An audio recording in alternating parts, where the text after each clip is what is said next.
What's up, wall fans, common sensors, social media world, and of course, podcast consumers? Welcome to episode 96 of Go Tell to the Wall podcast. That's right, 96. I'm, of course, your favorite podcast host, the one and only Sean O'Rourke, and we've got an awesome show for you tonight. I should temper expectations a little bit. We've got a show for you tonight. No, it's always awesome. It's always a good time. We got lots of common sense, some cool tech news, some social trends that are going on right now, as well as many, many other timely things. And of course, we're going to talk some mental health, mental illness, because it is Mental Health Awareness Month. So, stick around, grab a nice drink, maybe not hold it up here so you guys can see it, and enjoy the soothing sounds of Go Tell to the Wall podcast. Let's get into it.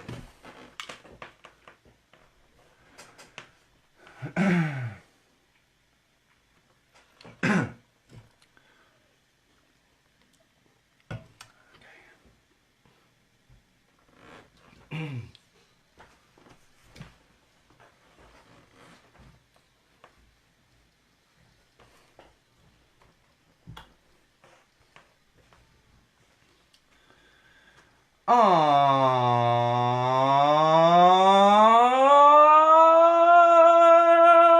wall fans, common sensors, podcast consumers.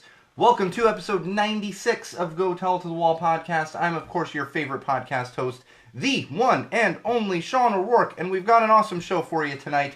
I hope you enjoy it. I don't know. I usually have more clever things to say. I'm a little tired. Part of it is the beer that I'm enjoying this week, which we'll get into in a few minutes.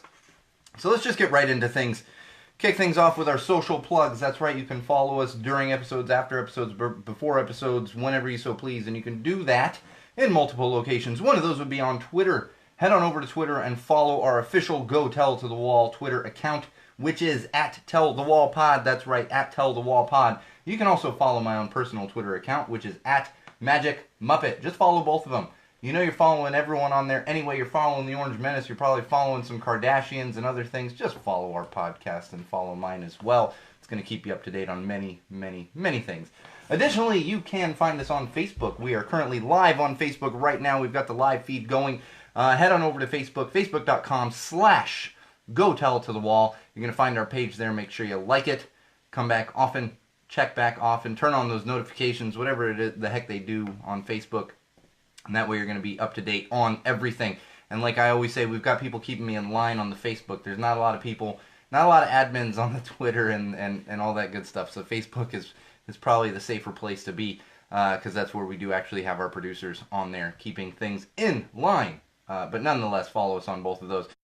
We are on YouTube, of course. Head on over to YouTube, search Go Tell to the Wall, subscribe to our channel. You're going to find all the live feeds. If you're not a Facebook person, you don't like getting on Facebook, you can find all of the live feeds for all of our episodes right there. I shouldn't say all of them. We started doing live feeds at episode 20. So really 20 through all the most current episodes are going to be up there. They get uploaded a day or two after the actual podcast airs and all that good stuff. So make sure you're heading over there. In addition to those things, you're going to find our beer reviews, clips from our shows, as well as many of our other segments that get thrown up there. We have a whole parenting playlist specifically that you should be checking out in addition to the beer reviews and all the other show clips and that good stuff. So again, head on over to YouTube. Just search Go Tell to the Wall, subscribe to our page, like the videos, share the videos, do all of the things. That's right. And of course, most importantly, all-encompassing of those things I just mentioned would be SeanO'RourkeLive.com. That's right. SeanO'RourkeLive.com is our official website. That's my official website. You're going to find things on there you're not going to find anywhere else, including blog posts, photos that don't get posted anywhere else. And most importantly, you're going to find links to all of those things I just mentioned. So if you don't remember the other ways you can follow us, just remember SeanO'RourkeLive.com because there's little links you can just click. It's got a little picture and you're like, oh, that's the little Twitter bird. And you can click on it and that's going to take you straight to our Twitter accounts as well as our YouTube, Facebook, and all that good stuff. So make sure you bookmark that. Check back often. There's exclusive stuff on there you're not going to find anywhere else. You will also find a link to our Patreon page on SeanO'RourkeLive.com. Please, please, please help us out financially if you have the means and you want to do so. It helps to keep everything running smoothly here in the studio. It helps to keep us in all of the... I can't even get it out. All of the latest equipment. No, it just helps to keep the studio running It helps to keep Go Tell It to the Wall going. So please, please, please, if you see fit to do so, do that on Patreon. You're going to find that link right there on SeanO'RourkeLive.com. We're going to get into more of this later in the show during our usual normal segment, but I want to point out at the top of the show that May is actually Mental Health Awareness Month. It's funny, I wouldn't say I screwed up, but I forgot to mention that last week, with last week's episode 95 being the first episode of May. So we are going to talk a little bit about that, Mental Health Awareness Month. As you know, we always talk about mental illness, mental health. Not always, but we talk about it quite a bit on the show, just because that's something that is near and dear to me personally, and near and dear to many of our listeners, as well as people that actually put in work on this podcast. So we're going to be talking about that today in our usual mental health segment, but we're also going to be focusing a little bit on that because it is the month of May over the next few episodes. So look forward to that. All right, and beer this week, most importantly, I guess you could say, beer this week is a tasty, tasty little brew from Modern Times Brewing. Modern Times Brewing. This is a San Diego brewery. I believe they also have a brewery in Portland. That's right, Portland. They started in San Diego. They've also got a brewery in Portland, so if you're in Portland, you can check them out there. And if you're in the Los Angeles area, I believe they have a tasting room right in downtown Los Angeles. So check out Modern Times. And this one specifically is the Booming Rollers, and it's an IPA. It's actually made with Citra hops. I don't like to get that geeky about beer, but they put it right on the front of the can, and Citra is one of those kind of citrusy hops that you find in a lot of IPAs. And in fact, I know Stone is another brewery, craft brewer that does use quite a few of the Citra hops. It's sitting at, I believe it was 6.5, 6.8% by volume. It's pretty typical for an IPA, especially a craft brewed IPA. Check out Modern Times. I'm a big fan of Modern Times. I haven't had a beer from them that I just really didn't like. And they have beer for everyone. This is obviously an IPA. They have some tasty coffee stouts. They've got some tasty saisons. So check those out. Just check out Modern Times if you're a beer drinker at all. Like I said, even if you're not an IPA drinker, which is what we have. We do tend to have a lot of IPAs and pale ales on the show because that's what I enjoy. But they've got all kinds of good stuff. Their coffee stout is one of the best ones you're going to find, and it is a fantastic breakfast beer. So check out Modern Times Brewing out of San Diego. And I'm going to continue enjoying my Booming Rollers here throughout the entirety of episode 96. You know what else I like about Modern Times is I love the 16-ounce cans. This can always be a problem as far as drinking too much, but I enjoy the 16-ounce cans. They just feel nicer in your hand, and it's a true pint can instead of like the 12-ounce stuff. There's nothing wrong with 12-ounce cans, but it's a true pint can. And I'm also noticing on the side of this beer that it's vegan for all the vegans out there. But I believe a lot of beers are vegan. I don't know what kind of non-vegan things are going into beers, and if you have a beer that's not really vegan, you might want to question why it's not vegan, you know what I mean? Yeah. Alright, let's get into some social trends here, now that we've got all the housekeeping out of the way. Social trends. One of the hashtags going around right now, and I'm not going to get into a whole bunch of this, and you should be aware of this. You should be aware of this story, even if you're a supporter and you're somehow still listening to this show.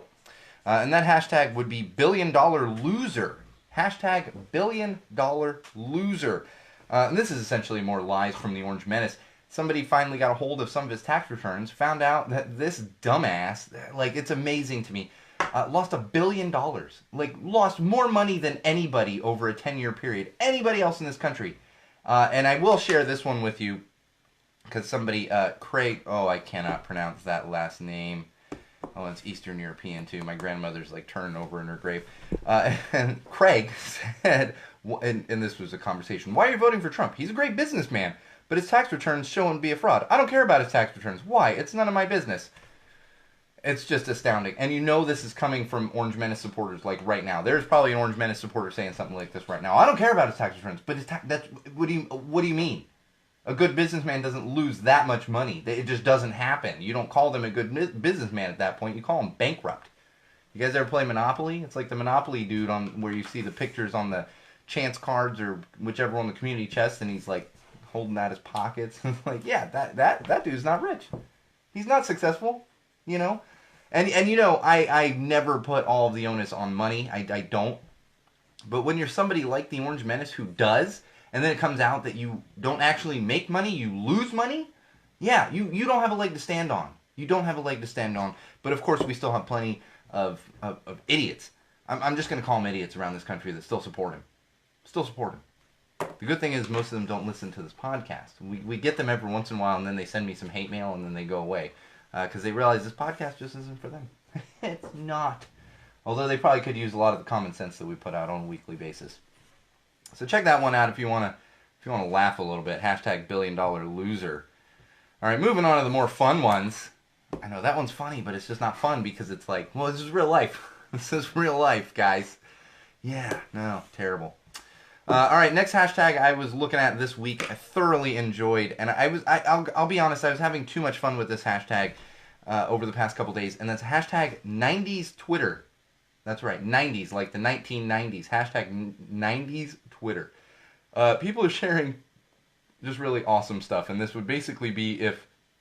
Imagine if Twitter was around in the 90s. God, thank God Twitter wasn't around in the 90s. I would have been in trouble on like a daily basis pretty much if Twitter was around in the 90s. I'm certain of that. Just thank God we didn't have smartphones or any of those type of things in the 90s because I would have been in some trouble. I didn't need social platforms as a teenager in the 90s. I just didn't. I didn't.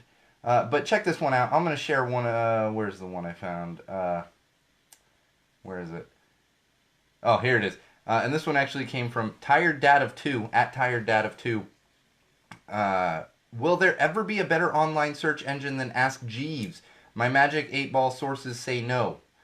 And of course, for some reason, this guy had to put what Twitter would have looked like in the 90s. Hashtag 90s Twitter. You just need the hashtag at that point, dude. It's okay. It's okay. We'll forgive you here. The only thing I will say about this one it made me laugh because I was like, I remember Ask Jeeves. Magic 8-Ball is more 80s. That was definitely more of an 80s thing, the Magic 8-Ball. I remember those when I was young in the 80s, and that was like the hottest thing to have was a Magic 8-Ball.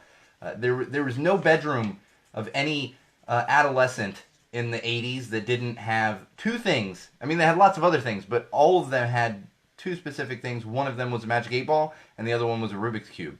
I had quite a few Rubik's Cubes myself, never solved one. Never. And I'm okay with that. I'm secure with never having solved a Rubik's Cube, and I probably never will. I definitely tried pulling stickers at one time back in the 80s, maybe early 90s, and realized that was just ridiculous after I got the first one off and said, I'm done with this. I'm not going to pull the stickers off the Rubik's Cube. Well, talk about tangented from hashtag 90s Twitter. But have fun with that one. Check that one out, because there's some good ones out there. And in the same respect, I guess you could say, is another hashtag that's flying around right now. Hashtag before we had cell phones. Hashtag before we had cell phones. And of course, a lot of people are sharing the yellow pages. And in fact, Buzz Aldrin got into this. I don't know how I feel about Buzz Aldrin running around Twitter like crazy. It's like, just go relax, dude. I mean, do your thing, do whatever you want, but just go relax a little, Buzz. So this one, just check it out. A lot of people are sharing, like I said, stuff with the yellow pages, and this immediately made me think of 411. You remember 411 when you had to call that? That was the greatest thing, and it was actually free from payphones. You could call 411 from a payphone. It was absolutely free, and you could get information through 411. Oh, maybe someone was getting... I don't know. I don't think anyone was getting charged. The other one was pagers. That got me thinking about pagers right away. I had a pager in the 90s.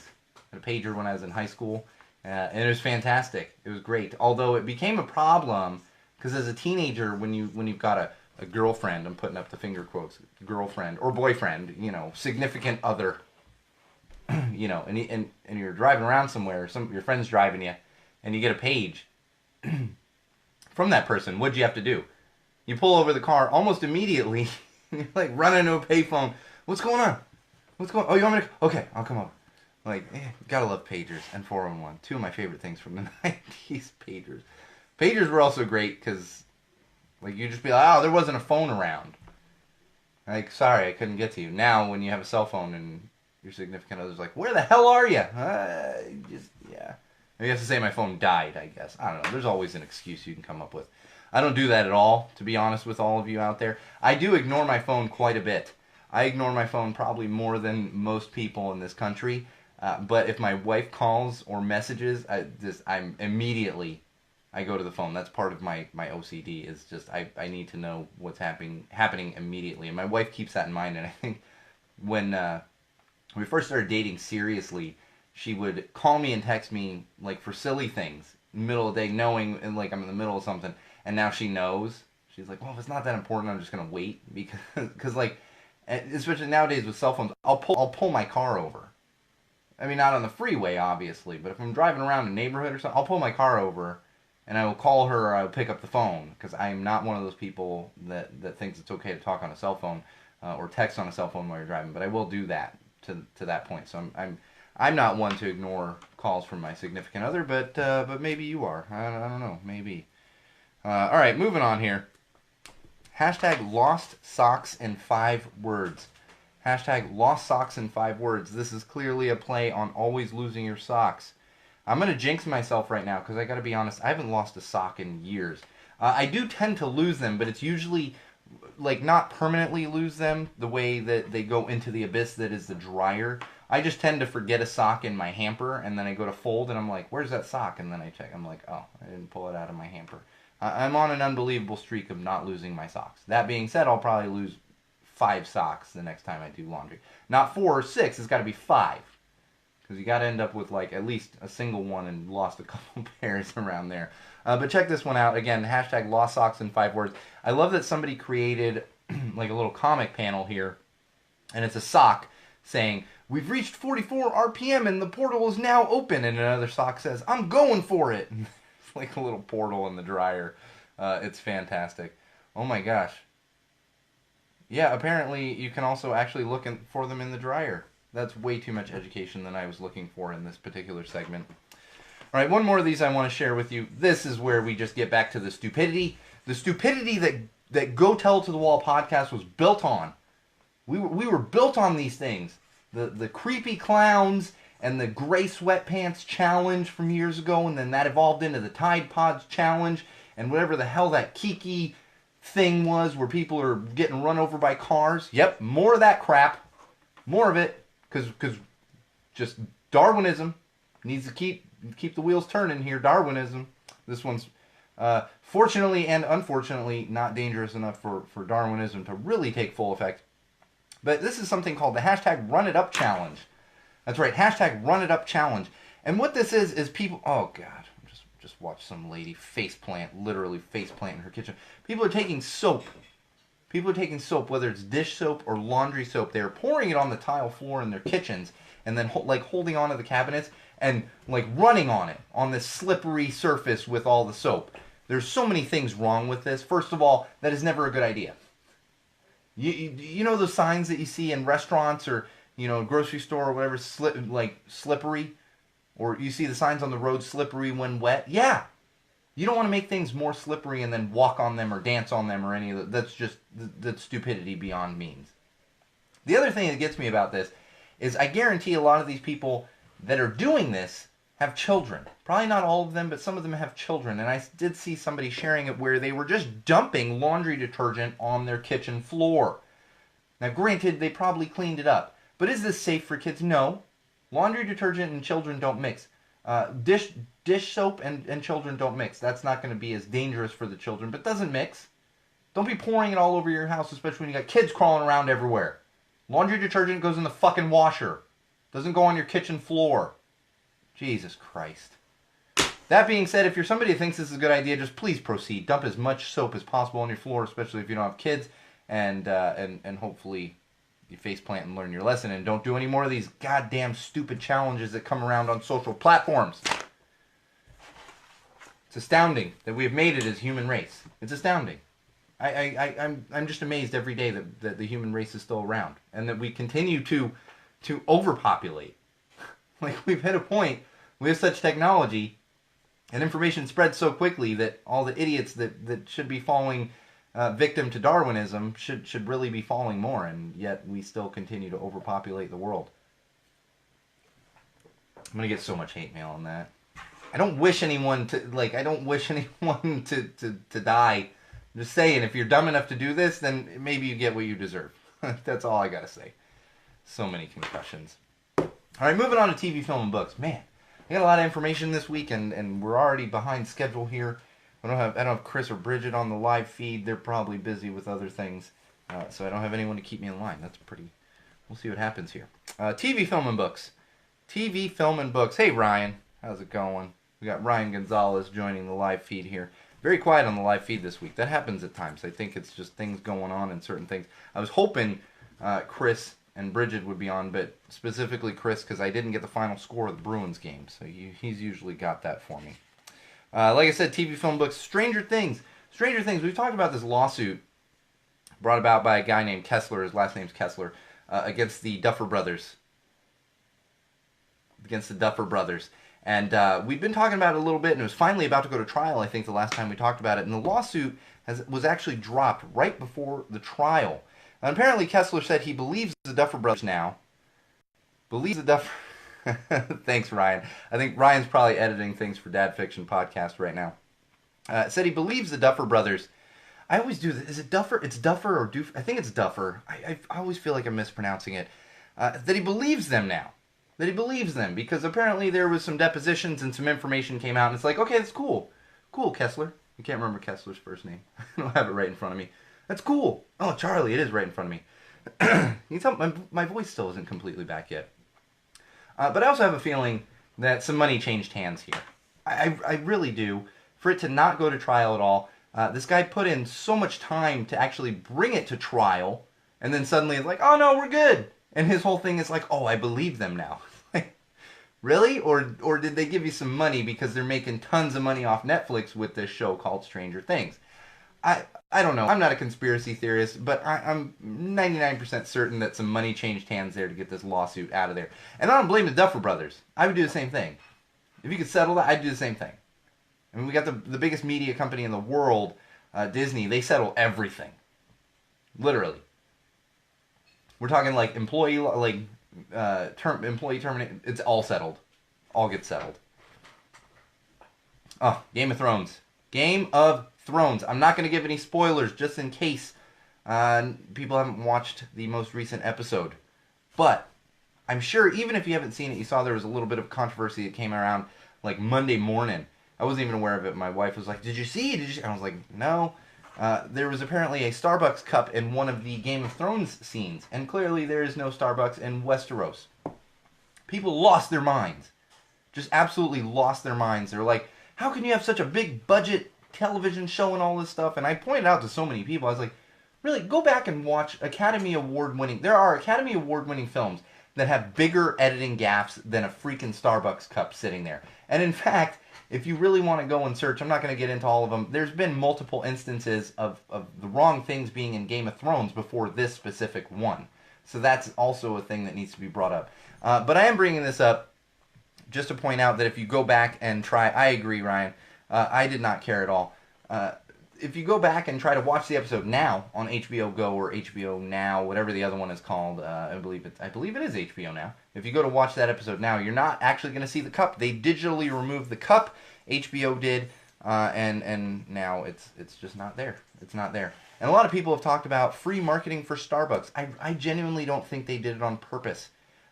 Game of Thrones holds things so close to the vest. They try not to release any kind of spoilers, and I don't feel like they did this on purpose. To give marketing to Starbucks. And I saw an article the other day that said it was about $2 billion in free marketing for Starbucks. The other thing to consider there is I don't think Starbucks needs any more marketing. It's amazing how many people go to Starbucks. Like, I get a Starbucks down the street, and I live in like the land of coffee shops and bars, hipster coffee shops around here, and Starbucks is still the most crowded one in the neighborhood. It's just right down the street. It's crazy. I try to drive by there like in the mornings around 9-10 a.m. Forget it. You got to go in and out of cars because people are out on the road waiting to get through the drive-through. It's craziness. Starbucks doesn't need any free freaking marketing anyway. More Game of Thrones news. They have announced a concert tour. Oh, a concert tour. And here's the problem with this, as I cannot pronounce the composer's name. And I'm not going to do it. He's a fantastic composer. If you've watched Game of Thrones, it's fantastic score throughout the entire series. Even episodes where you're like, that was not a great episode. I was not a huge fan of the Battle of Winterfell episode that came out this season. I didn't hate it. I wasn't a huge fan, but oh my god, the score was fantastic. So, of course, they're doing a concert tour for Game of Thrones. It's going to be an orchestral concert tour, of course, with the composer, Ramin, I believe is his first name, and I cannot pronounce his last name. So I'm not going to butcher it here. That's just silly. Go look it up.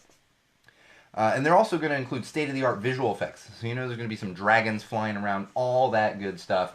Should be fun. I think it's fantastic score. I don't know that I'm going to go check it out myself personally, but if you're interested in that, check it out. They're doing 20 stops. 20 stops.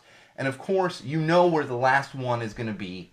You know where it is. I'll give you a second as I'm stretching this out, and hopefully you're saying it into your phone or whatever, however you're listening to this podcast. You know the absolute last stop is going to be Hollywood Bowl. Hey, Matt. Multiple Saintsmen on the live feed right now. So the last stop is going to be October 5th at the Hollywood Bowl in Los Angeles, California. I just realized they list this as Los Angeles, California. It's Hollywood, California. It's the Hollywood Bowl. But good job, Consequence of Sound. I'm not a big Consequence of Sound fan anyway. They put so many freaking pop-ups. And I'm all about marketing and advertising, but calm down with the freaking pop-ups. Man. All right, more news about things that are just ridiculously popular and everyone in the world knows about it, and I don't really know much about it myself. But Avengers Endgame. We got an official announcement. We knew this was coming, but we got an official announcement from Disney that Avengers Endgame is going to stream exclusively on Disney+. So, I will never see Avengers Endgame because I am not going to pay for Disney+. I'm just not going to do it. I will have cable again in my house before I'm paying for Disney+. We've talked about this on the podcast. I'm not going to beat a dead horse here. Man, see, it's just right out of my head. What's the expression I'm looking for? Beat a dead horse. That's the one I'm looking for. So just I don't want to get into more of that, but of course I will probably never see Avengers Endgame. Of course I'm saying that, but I have so many friends that are Marvel like geek fans and stuff that I probably will borrow it from someone and see it at some point. Although I was informed recently, something I was not aware of. Hey Corey, I see you sneaking in there like that. Yeah, see Ryan's gonna have it anyway. And I enjoy buying DVDs and Blu-rays of films that I really enjoy. I've got both the Deadpool DVDs. One of them's sitting right over there, actually, right behind me. Deadpool 2, got the little children's book and everything. But it's just, like, Avengers. I'm not going to buy Avengers Endgame. And not because I don't like it, I'm not. Although I am very intrigued about Captain Marvel now. This is not a spoiler if you haven't seen Captain Marvel, but I was not fully aware because I was avoiding so much of the information. Avoiding so much of the information when it came to Captain Marvel and I'd even seen Kevin Smith post like a quick, vlog about Captain Marvel where he was really emotional for something. And this is not spoiling anything, but if you're a Kevin Smith fan, a View Askewniverse fan like myself, you will appreciate this, and I'm really excited to see Captain Marvel. I was before. I like Brie Larson. I've said that on the podcast, but I'm extra excited because apparently Stan Lee's cameo in Captain Marvel is him reading a particular feature film script. And that script happens to be the script for Mallrats. Because Captain Marvel takes place in the 90s, and Stan Lee actually probably was reading the Mallrats script because he is in Mallrats. So if you're a Kevin Smith fan, look forward to that. I'm not spoiling anything. Apologies if you wanted to be really surprised by that. But that is going on in Captain Marvel as well. We have some more news. Speaking of Marvel and the Marvel Cinematic Universe, the Russo brothers were recently doing an interview on EW Morning Live, which is a division of Entertainment Weekly. That's the EW there. They hinted, well, no, they didn't hint at. They said that coming up soon, one of the MCU characters is actually going to come out as gay. On top of that, they hinted that it will be a familiar character in the Marvel Cinematic Universe. One of the characters that we already know. They're not most likely not introducing a character and then saying, "Oh, here's a gay character." I love this. I think it's great as far as inclusion goes. The thing I'm most excited about, I will be honest with everyone out there, everyone on the live feed, everyone that's listening to this, the thing I'm most excited about is for James Woods to have a stroke when he gets word of this. James Woods. He lost his mind when they put a female lead in Captain Marvel. Like, lost his mind. His head's going to explode when he sees this. And I'm so looking forward to it because, honestly, the world could do without James Woods. That's just the bottom line. That freaking guy. I can't believe, cannot believe it. Did I say something wrong? Did I not say Captain I probably said Captain something else. Captain James Woods. No, Captain Marvel. Oh, it was the hair. Didn't like the hair. Yeah, no, I saw a little bit about that with James. I talked about it on one of the episodes. James Woods he just loves to hate things. It's astounding, and he's a big Orange Menace supporter, which just, like, come on. All right, we got some Disney news. You might have heard about this one because it was kind of hinted at a little while ago, but we're getting more information on this particular topic, and it's the live-action Lady and the Tramp. Live-action Lady and the Tramp. That's coming out. It's going to premiere on Disney Plus, and we kind of knew that was coming. But the more information that we've gotten is the producers have come out and said that they will not have. And this is really only if you're familiar with Lady and the Tramp, which I am myself, and I'm sure many of you out there are, if you're about my age or if you have kids at this point. There's a scene with Siamese cats, and they said the Siamese cat scene will change. Most likely, they won't even be Siamese cats, and this goes in line with everything that. Yeah, I wish James Woods wasn't still alive. I got to be honest with you. This goes in line with everything a lot of things that Disney is doing with Disney Plus.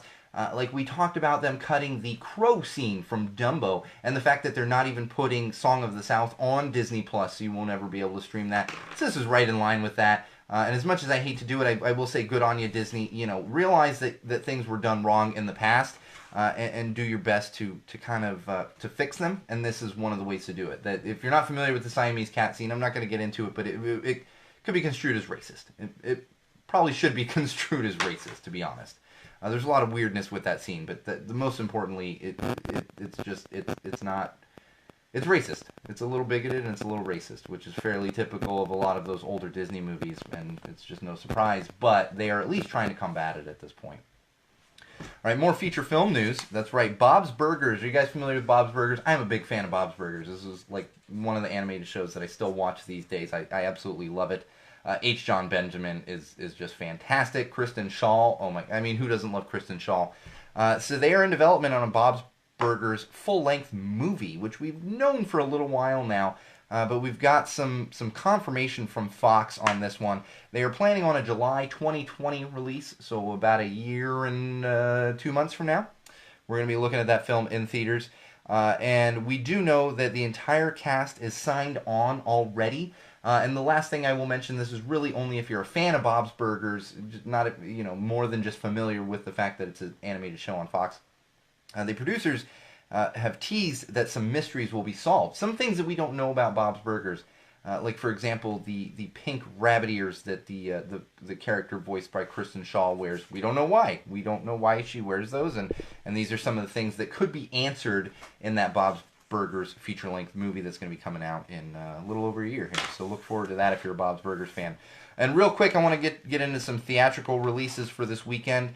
4 of the big ones that are releasing wide this weekend in theaters. One of them is The Hustle, so check that one out if you're interested. Another one is Pokemon Detective Pikachu. Check that out if you're a Pokemon fan. Personally, it looks really creepy to me, and I love Ryan Reynolds. I have a man crush on Ryan Reynolds, and I'm still not going to see that movie. Still not going to see it. Another one coming out this weekend is Palms. That one is from, oh my gosh, I don't have it right in front of me. That's STX. STX, fantastic, kind of a smaller studio under Universal. I've seen a lot of great films through them. I actually worked with them for about a year. Was working on STX films with Universal. And also Tolkien. Tolkien is releasing this weekend wide in theaters. We've talked about Tolkien before. If you're a true J.R.R. Tolkien fan, you should not be seeing this film, especially in theaters. The family did not sign off on any of the rights for this film. They did not endorse the film. So out of respect for J.R.R. Tolkien's family, you shouldn't be seeing this, especially in the theater. If you want to watch it later on like Netflix or something, it's one thing, but don't be giving them money at the theater, because that's not the way to do biopics. It is without the permission of the family. That's just kind of disrespectful. So we shouldn't be seeing any of that. All right, let's move on to some music.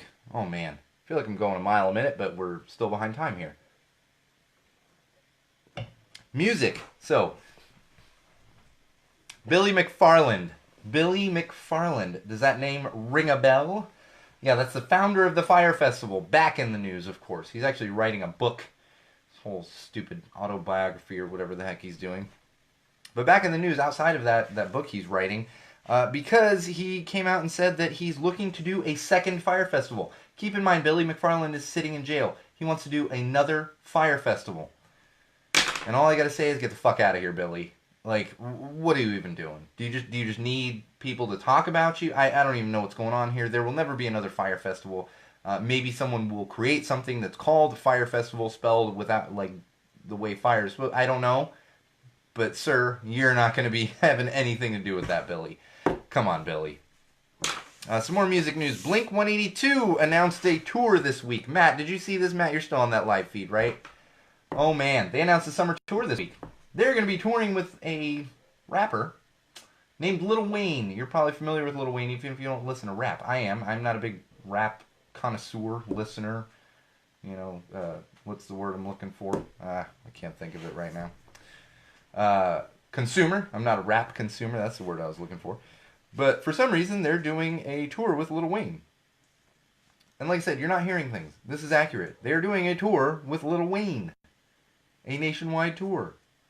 With Lil Wayne. I don't really understand it. I figured you did, Matt. I don't understand it. I'm curious how you feel about it. And I get it. You tour, but I don't. Like, I believe it was a Sesame Street thing. One of these things is not like the other. That's what's going on here. That's what's going on here. One of these things is not like the other. However you want to look at it. Now, it's a Blink-182 tour with Lil Wayne, so I guess Lil Wayne doesn't belong. And I get it, and I understand where people are coming from. Here's the thing. I understand where people are coming from. In fact, Kevin Bivona, who is the guitarist for the Interrupters and the husband of Amy Interrupter, actually tweeted out and was like, I think this is fantastic that Blink is touring with Lil Wayne. It's not all about being stuck in one genre and everything else. Now, granted, I'm pretty sure he was saying that partly because they just toured with Rat Boy, who some people call punk rock, but it's like a rap punk.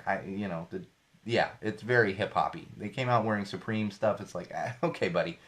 So maybe that's why he's saying it, and I do get that aspect of it. But when you're taking two acts that are just so different, and not in a festival environment, they are so different, it just doesn't make sense. You're looking at two different crowds of people here. It doesn't make sense. And then, of course, that's going to drive up ticket prices. It's going to drive up ticket prices. So you know it's going to be expensive as hell to get on the floor there and see Blink-182 and Lil Wayne. Fortunately, Blink still plays festivals, so myself, along with Matt, who's on the live feed right now, we got to see them at a festival, 2 weeks ago or whatever it was? Back to Beach Festival. I recapped it last episode, I believe. And I do get it, because these things happen. Warped Tour 99, you know one of the acts on Warped Tour 99 was Eminem? Yeah, that Eminem. This is back in the Slim Shady days. Eminem. And I'll tell you, and here's the thing, is I get it, I get it. You want people to be exposed to a broad spectrum of music and everything else. And that's fine. But they just don't fit together. And Warped Tour 99 in San Diego at the Del Mar Fairgrounds, I remember we actually had missed Pennywise. We went out to get some food because we were like, well, surely Pennywise is going to close out this show. We didn't have a set list. This is back in the days before social media and everything. You got a set list beforehand. Well, we'll go eat now because I'm sure Pennywise is going to close things out. Well, no. On that particular stop in San Diego, Eminem closed things out. Pennywise went on right before them. So as I'm walking back into the arena, literally an arena because it's the Del Mar Fairgrounds, everyone's walking out. Huge crowds of people walking out. And they're all like, oh yeah, Pennywise was awesome. And we're like, oh man, what's happening? And they're like, yeah, Pennywise just went on. Or we just saw Pennywise, and now some guy named Eminem is coming on. And it was just a huge crowd of people leaving. They had zero interest in seeing Eminem. Zero. It's similar to when that same year, Ben Folds 5, before this was when it was still Ben Folds 5, opened for Blink-182 at 91X Fest. This was an all-day festival at the Open Air Theater, which I believe is called something else now. Matt can probably hit me with that because he still lives in San Diego. Whatever Open Air Theater down there at SDSU is called now. Open Air Theater.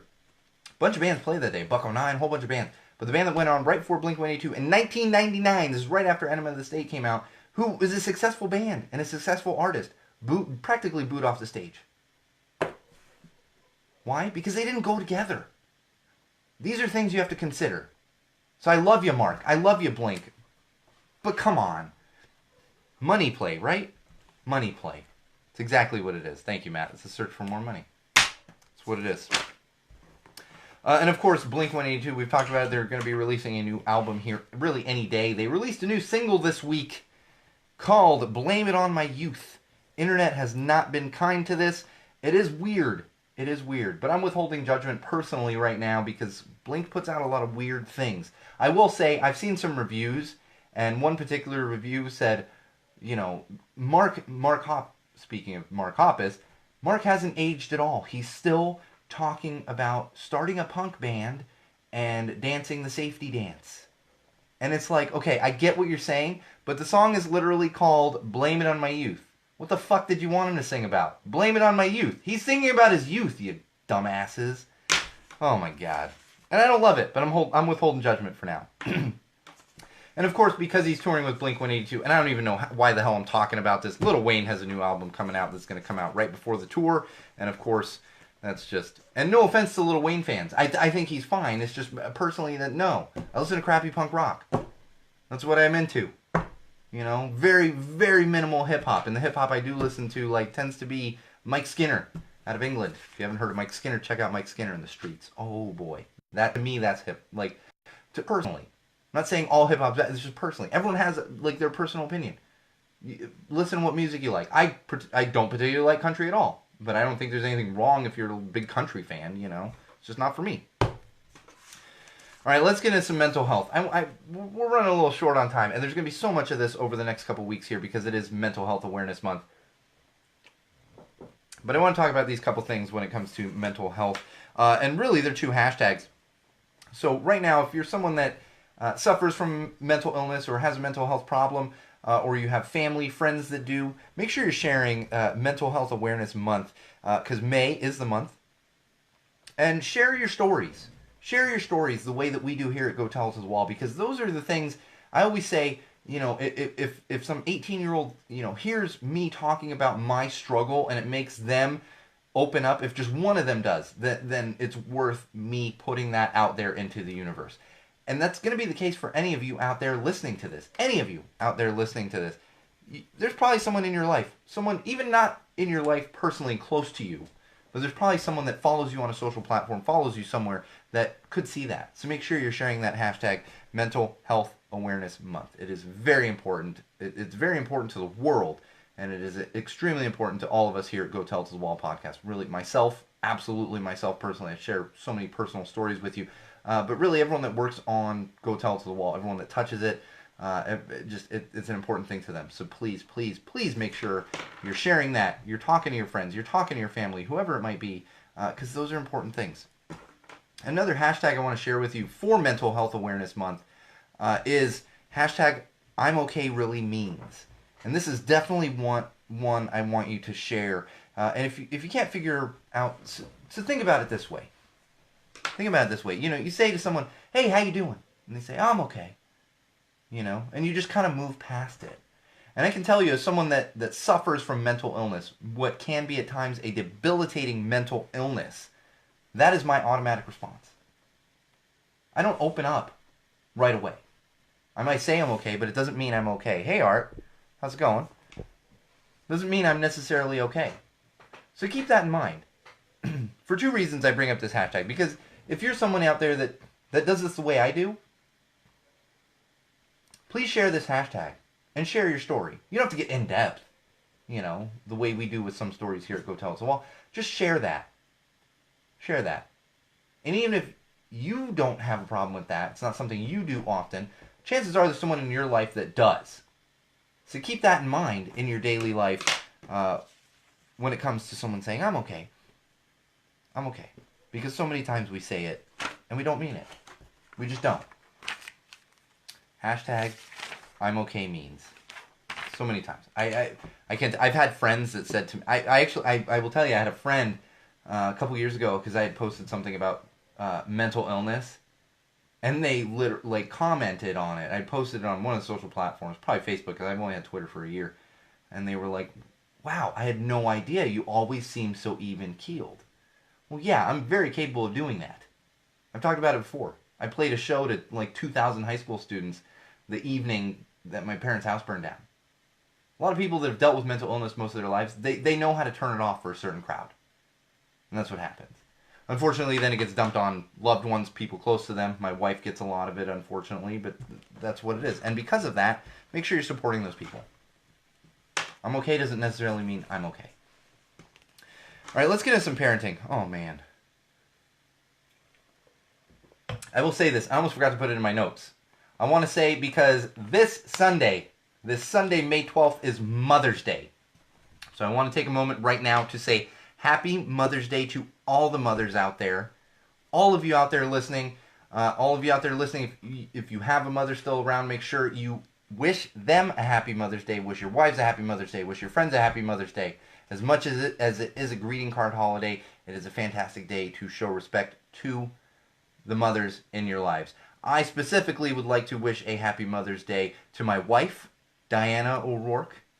This is going to be her 3rd Mother's Day. We are absolutely blessed. I don't like using that word blessed, but we are absolutely blessed with a beautiful, intelligent, fantastic 2.5-year-old. She's going to be 2.5 in 2 days, actually. This is going to be her 3rd Mother's Day. I would also like to wish a happy Mother's Day to my mother, Ray O'Rourke. Happy Mother's Day, Mom. And also, importantly, I would be remiss in not wishing a happy Mother's Day to our very own on-air producer, Bridget Hassong, who is the mother of 2 beautiful, fantastic girls. So happy Mother's Day to all of the mothers out there, but especially those 3 mothers that was a mother to me, was a mother to my daughter, and really, I'll be honest, Bridget's not on right now, but Bridget is sometimes a bit of a mother to me because she does keep me in line. She supports me, and she also keeps me in line when it comes to go tell it to the wall. So happy Mother's Day to everyone out there as we embark on this parenting segment here. We are running a little short on time, so I want to get through some of this stuff as quickly as possible. I want to talk a little bit about the 3-day potty training method. These are some tips from parenting.com. So if you're the parent of a toddler, you're probably looking at some potty training. We've been doing a little bit here. Haven't really got fully engrossed in it. The good thing about myself working from home is we've allowed my daughter to kind of dictate it to an extent. You know, we haven't been pushing it because she doesn't need to go to daycare and all that other stuff. And most pediatricians will tell you that that's the best way to go. So for the 3-day potty training method, this is essentially you're going to be stuck in the house for 3 days. 3 days of just what's the word I'm looking for? There's a word, I can't think of the word, but you're in serious potty training with your kid, with your toddler. Stuck in the house for 3 days. This is the 3-day potty training method. So you need to plan ahead so you don't get stuck without something you're going to need. And there are some things that these are basically, I'm going to run through these tips for you when it comes to the 3-day potty training method from a parenting standpoint. And these are tips from parenting.com, like I said. When your child wakes up in the morning, change his or her soggy diaper and bid farewell. Have your kid throw the diaper out and say bye-bye. So you basically, once you start that, you get into the 3-day potty training method. Next one would be change your kid into one of the oversized t-shirts you bought and explain that there's no diaper to catch the pee-pee or poop. I love that I'm reading this off parenting, so I'm like, pee-pee. So he has to put it in the potty, he or she. Give your kid breakfast and extra drink. Afterwards, lead your little one to the potty. It should be a successful trip after all those liquids. I think what I'm finding with the 3-day potty training method is the liquid consumption is very important when it comes to your kids. Go on with the day, but remember no leaving the house during the 3-day potty training. So this is when you got to really keep and that could be a challenge. You got to keep the kids occupied, especially you don't want to give kids too much television, especially toddlers. So keep that in mind. Have a constant sippy cup of water at your kid's reach. This is just you want to keep their bladder full. It says to cut off all liquids and snacks after dinner while potty training. I guess this is to kind of get them to empty their bladder before they go to bed. Complete one final potty mission before bed. It does say wake up your kid halfway through the night to pee. Yes, set an alarm. That does make sense. At my age, I'm up in the middle of the night to pee myself. And then you're doing the same thing for the next 2 days. And that's the other thing is we've talked about on the podcast, people using the puppy pads and putting them all around their house when it comes to this 3-day potty training method. And that's one thing you're gonna have to keep in mind. You're gonna have accidents and stuff. I think if you have a fully carpeted home, that could be a problem. Fortunately, if I end up having to do this with my daughter, I've got hardwood throughout the house, so it won't be as big of a deal. I'll be cleaning up some messes, but it's not going to be staining the carpet. So there's just some hot tips for you. If you're interested in getting more in-depth with that, check out parenting.com or really just Google the 3-day potty training method. I do recommend parenting.com. I think it is a good resource I'm sure there's lots of websites out there. I will say, even though we have a parenting playlist on YouTube and we talk a lot about parenting, please don't take anything that I say. Really, it's based on my own experiences and my own research. I'm not a doctor. I'm not a doctor. So parenting.com is going to give you tips from actual doctors and things along those lines. So that is a good resource for you if you're a parent, especially of younger kids. I think even of teens you're going to find stuff on there, but especially of younger kids, a lot of great tips on there that you're going to find. Another thing I want to talk about is, really, this is borderline parenting stuff, but this is kind of a good on you to some parents. So there are some parents helping out a San Francisco teacher with cancer. And this is something I wasn't aware of until this week. In California teachers are given 10 sick days, and then they are given 100 extended sick days if you get something like cancer or a serious illness. You have 100 of those days. The problem is, once they reach their maximum of the 10 days, during those 100 days, they actually have to pay for their substitute. So this teacher, excuse me, still not having my voice back completely. This teacher in San Francisco was actually having her paycheck docked $195 per day to pay for the substitute that was filling in for her while she's going through cancer treatment. This is actually a California law. This is a California thing. Ridiculous as that seems, in California, where we're so progressive and we're so liberal with these kind of things, that it's a California law. This is something that needs to be fixed. And like I said, $195 per day. Luckily, parents at the school, this is a second grade teacher, got together and helped to raise money. They've raised over $13,000. $13,000. And it's fantastic that these parents are stepping up. But this is something that really needs to be looked at closer, needs to be fixed in the long run, honestly, because this is not something we can continue to let happen. Where a teacher... and there's so many things at the root of this. Don't even get me started on the healthcare system in this country. I mean, really, we could go that deep. But here's something. In California, we can fix this. We don't need people suffering from an illness like cancer, a debilitating illness like cancer, having to pay for their substitute.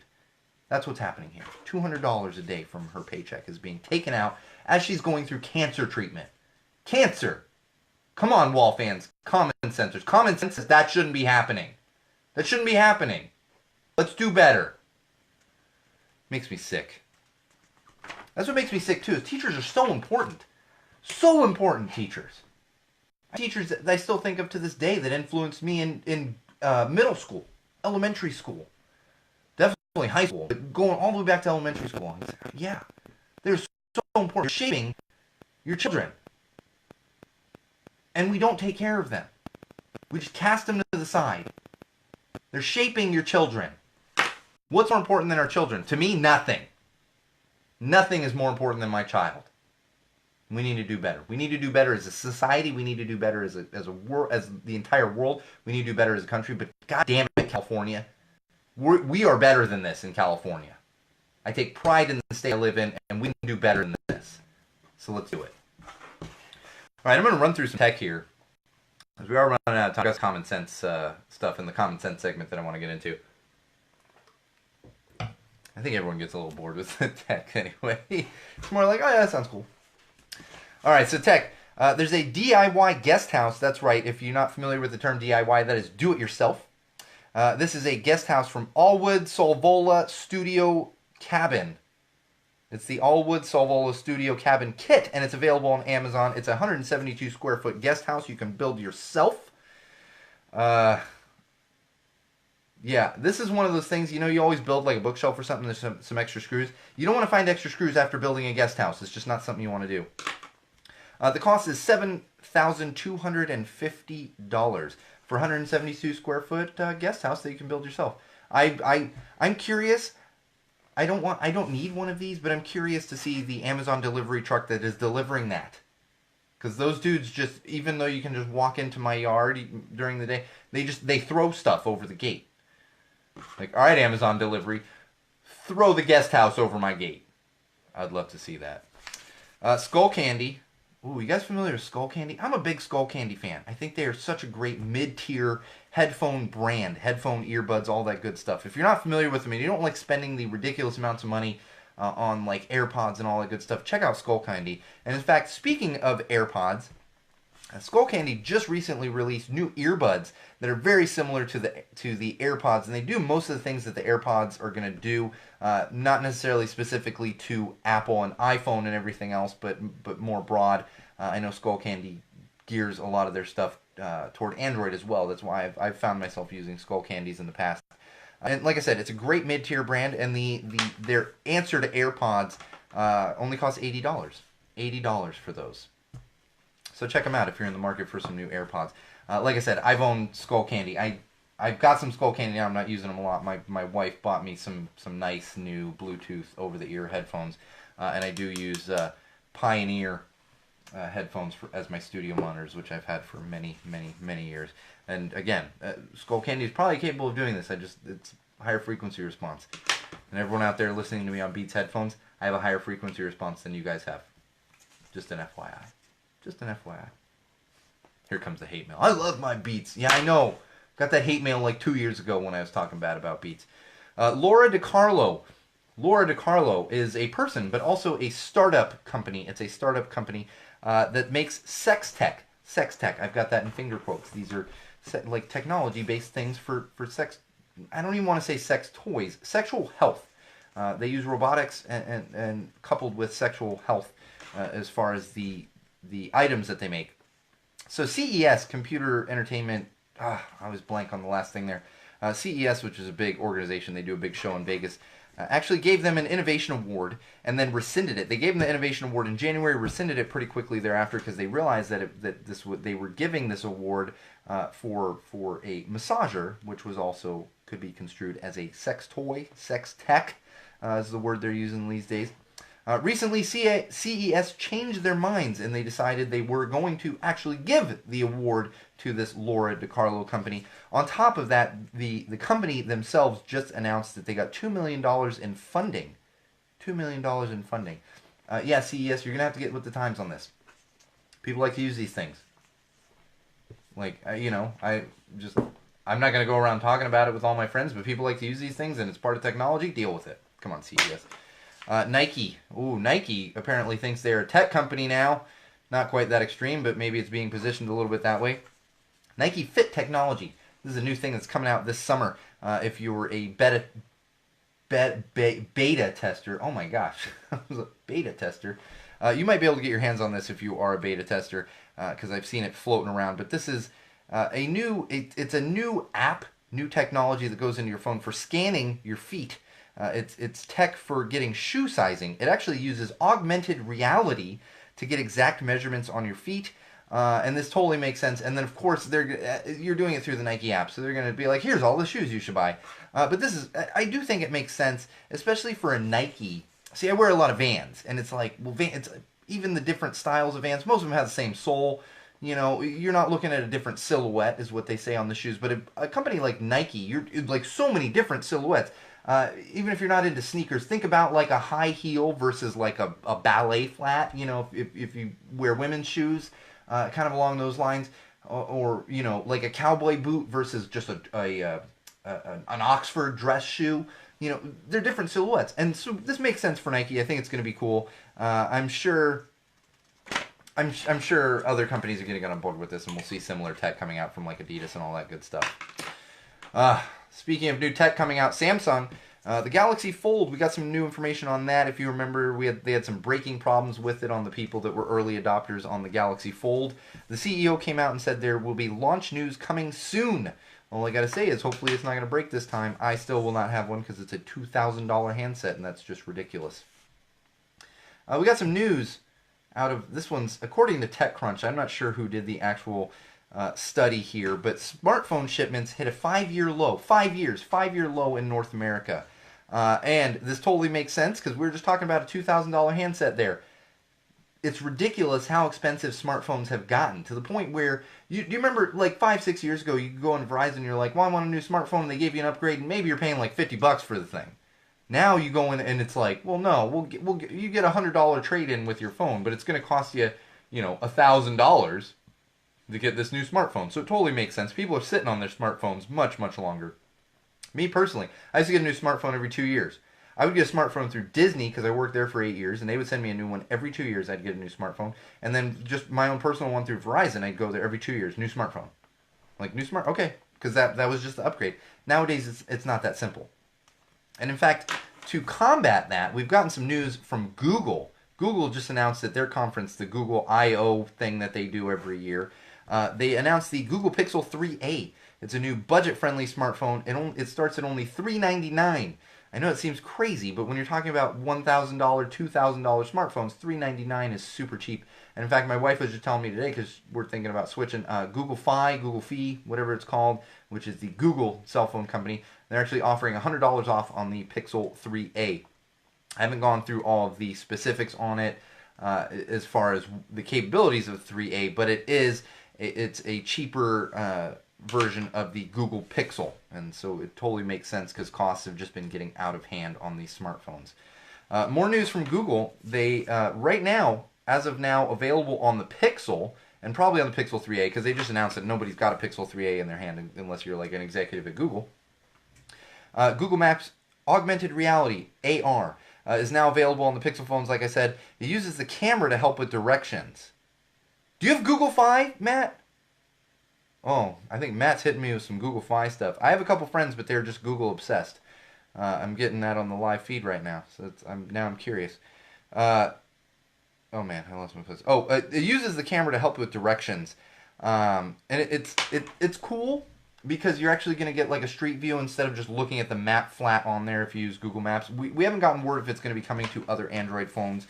But the thing that I'm most excited about this is I hope they do some fun things with it and augmented reality, like, you know, at Halloween time, like zombies pop out, you know, and it needs to be like, I'm going to talk to you about that, Matt, because I'm curious what you think of it. It needs to be like you opt into it, not, I don't want to be like driving my car and so, blah, there's a zombie coming at me. No, but I could see them having some fun with this augmented reality Google Maps, so we'll see what happens there. We just got tons of Google news this week, and it's because of Google I/O. And this one's not even huge news. Google, they've renamed their Home Hub. If you're familiar with their Home Hub, they've renamed their Home Hub, which is the Google Home Hub, is now the Nest Hub. They've actually brought together Nest and Google. Google owns Nest, but they're kind of putting that all together under one umbrella, which absolutely makes sense. It's going to make all of the Google Homes and the Nest products work better together. We do have some news from Microsoft this week. We got a good on you, Microsoft. Remember the adaptive controller that they made for the Xbox? Well, we've got more news kind of along those lines. They are coming out with a Braille display controller. New patent shows the controller with Braille on the display. This is great. Good on you, Microsoft. Really getting people inclusive with gaming. I've never been a big gamer myself. I don't game. I play Clash of Clans. That is the extent of my gaming, and I play it on my tablet, and I play it for, you know, like 5 minutes a couple times a day, and that's the extent of it. But I do understand the gaming industry, and everyone kind of loves gaming and that industry and everything else. All right, we are over time right now, but I want to get into a couple of these things as far as the common sense segment. This one I'm really excited about. This actually came out in February. UCSD, University of California, San Diego, they actually have free food notifications built into their student app. And you're like, what do you mean free food? So basically what happens is big universities like UCSD, they have events on campus. And a lot of times there's food left over. So what they do is they send out an alert to all the students and they say, hey, there's going to be free leftover food here. Like imagine you work in an office and someone's like, there's pizza in the break room. And you're like, pizza, you know. But think about that. Think about that feeling when you were like a poor college student eating nothing but ramen. I think this is fantastic. I think it is so fantastic to the point where we really need to see this become broader. In fact, I was listening to the radio today and someone was talking about this, and they said, you know, you go to a bakery, or like a donut shop, and you catch them at the end of they're just throwing donuts in the dumpster. Why can't we have an app that's geo-targeted that tells people? And it's funny because as I was writing this, I was like, well, you know, homeless people and everything. And I realized homeless people, not all of them have cell phones, although many of them do. Because trust me, there's a lot of them around here, and I see them. Like, you know, they're standing at McDonald's like down the street from my house, and they're like, hey, holding out a cup, and they're like looking at their iPhone. I'm like, maybe that should be the first, you know. But I'm not. That's not something I want to get into. But I think that could be super beneficial, really, to more than just the college campus. I think it's great at UCSD. All college campuses should be doing that, so that for two reasons. Because people are starving, but then food's not going to waste. We're not wasting as much food as like so much food is wasted in this country, really around the world, but especially in this country, just wasted. Think about the bakeries. End of the day, just throwing stuff out. When I was in college, I had a couple friends that worked at Starbucks, and they would bring trash bags of stuff, not dirty trash bags, but trash bags of pastries, because Starbucks they just throw out the pastries at the end of the day. They throw them away. And so, like, my friends, they'd come to my apartment, and they'd be like, here, my apartment was a hangout place, here. And people would come over, and they'd be like, man, I'm kind of hungry, anything? And we'd be like, go in the fridge, dude. And in the fridge would just be this, like a clean trash bag, but a trash bag full of pastries. Let's get on that. Let's get on that. Maybe I'll come up with that one. I'm definitely not tech savvy enough. Megan Rapinoe. You guys familiar with Megan Rapinoe? She is part of the U.S. women's national soccer team. We just got news recently that she's going to be in the Sports Illustrated swimsuit edition. I think this is great because they're actually putting more athletes in there as opposed to just models. It's Sports Illustrated. Put athletes in there. And she's actually going to be the first openly gay woman to pose for the Sports Illustrated swimsuit edition. So I think it's great for the inclusion of athletes. And like I'm not a big Sports Illustrated reader. I haven't even seen a Sports Illustrated swimsuit edition in years. But good on them. I know there is a demand for it, and it's just great to see actual athletes in there. Oh, Disney World. Definitely, if you're planning on heading to Disney World, make sure you're not bringing your CBD oil. It doesn't matter how old you are, because we got some news that about a 69-year-old great-grandmother trying to get into Disney World with her entire family, her kids and her grandkids. They searched her bag. They found a small thing of CBD oil. If you're not familiar with CBD oil, go back in the episodes and listen. I'm not getting into it right now. We're already over time. She was then arrested outside of Disney World, had to sit in jail for 12 hours before she was bailed out, because the Disney security officials found that she actually had a prescription with her from North Carolina, and apparently it is completely illegal to have CBD oil in Florida without a prescription. She did have a prescription. It wasn't good enough for the police officers that were arresting her, so they did take her in. Charges, surprise, surprise, have since been dropped. She's not facing charges anymore. But here's the thing. This is, like, we're at such a disconnect when it comes to medical marijuana, recreational marijuana, CBD products. CVS fucking sells CBD products. CVS, it's a national store, national company. They sell these fucking products without a prescription. But we're arresting 69-year-old women who are trying to use it for their arthritis.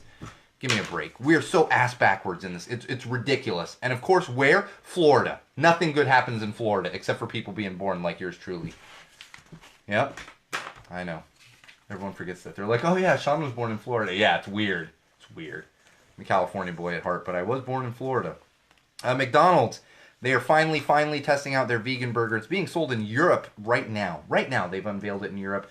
I'm sure it's going to be coming to the U.S. soon. We've talked about those petitions and stuff that everyone, like, please, McDonald's, have a whatever. I'm sure it's just a matter of time until that comes out. We got some news out of Denver. Speaking of controlled substances and such, Denver actually just decriminalized psychedelic mushrooms. I think this is fantastic. I don't think this should necessarily be a recreational thing, but if you do a little research when it comes to psychology and psychiatry, yeah. Hallucinogens. I love Florida Man, Matt. Don't even get me started on Florida Man. Hallucinogens were actually used for mental illness, and so I think this could be kind of the door opening on things. I don't think this is something that should be like fully recreational, but hopefully we are moving in a positive direction on that. And the last thing I will leave you with this week before we get to our closing, we have that anti-vaxxer, the teenager who actually sued the health department because he didn't want to get vaccinated. Yeah, he's got chickenpox now. And all I gotta say is, kid, karma's a bitch. Karma's a bitch, right? Yeah, maybe be smart with things. All right, Wall fans. Oh man, I redlined on that. What am I doing here? Getting way too close to the microphone. All right, Wall fans, common sensors, podcast consumers, social media world. That's going to do it for us. We're way over time here. I knew we were going to. We had a lot of information. Don't forget to follow us on Twitter, @TellTheWallPod. Matt, make sure you're following us on Twitter and YouTube as well, @TellTheWallPod, as well as @MagicMuppet. Both of those, just follow them. Get on Twitter. You're following a bunch of morons on there anyway. Facebook.com, where we are currently live right now. Head on over to Facebook.com/Go Tell It to the Wall. Yeah, Matt, we were talking about it, and it's a nice one. Again, Facebook.com/Go Tell It to the Wall. Also, YouTube, head on over to YouTube, search Go Tell It to the Wall, subscribe to our page, get into all those videos. And most importantly would be SeanO'RourkeLive.com. Bookmark it, check back often. That's going to keep you most up to date. And also link you to all of those things I just mentioned. Make sure you're doing it. We will be back next week. Same wall place, same wall time. As I mentioned, this has been episode 96 of Go Tell It to the Wall podcast. I'm your absolute favorite podcast host, the one and only Sean O'Rourke. And remember, wall fans, common sensors, podcast consumers, no matter what you do, no matter who you're with, no matter where you go, and especially no matter why you are doing it, always, always use common sense.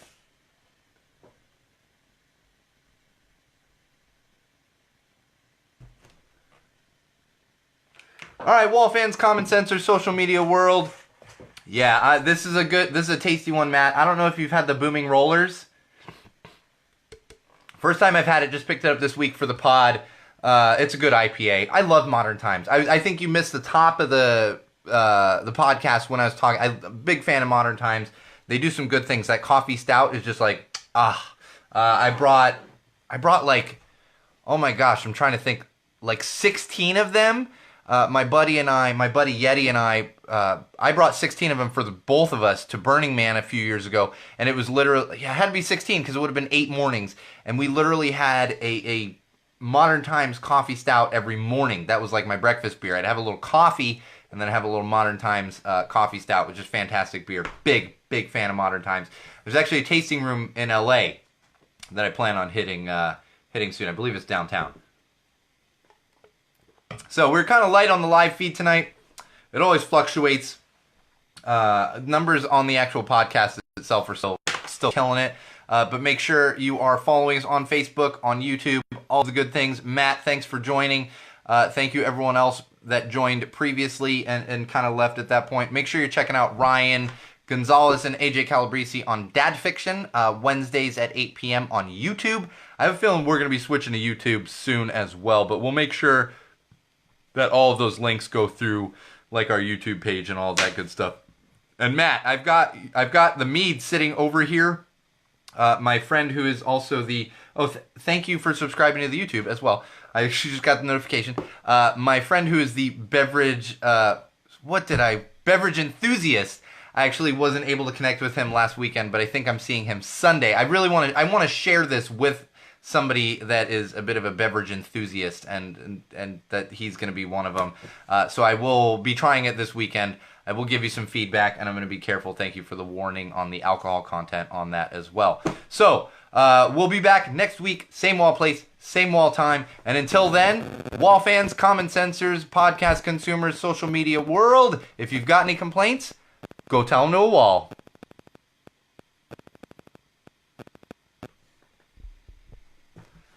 No, finish.